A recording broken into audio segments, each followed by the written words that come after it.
જ્યાં પુલ તૂટ્યો ત્યાં અધિકારીઓએ બનાવી દીધી દિવાલ, અંદર ફસાયા રેસ્ક્યુ વાહન, તંત્રએ કર્યું બુદ્ધિનું પ્રદર્શન। જ્યાં મહી નદી પર બ્રિજ દુર્ઘટના થઈ હતી તે પુલ વાહન ચાલકો માટે બંધ કરી દેવામાં આવ્યો છે। એક તરફથી વાહનો પસાર ન થાય તે માટે તંત્રએ બ્રિજના છેડે દિવાલ બનાવી છે, પરંતુ આ નવી દિવાલ બની રહી હતી। આ દરમિયાન તંત્ર ભૂલી ગયું કે રેસ્ક્યુ માટે અંદર રહેલા વાહનો બહાર કાઢવાના બાકી છે। તંત્રએ અચાનક દિવાલ બનાવી દેતા બ્રિજ પર 3 વાહનો ફસાયા છે।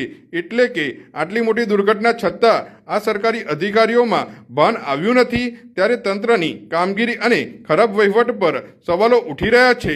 પાદરાથી હિતેશ પટેલનો રિપોર્ટ, પાદરા 24।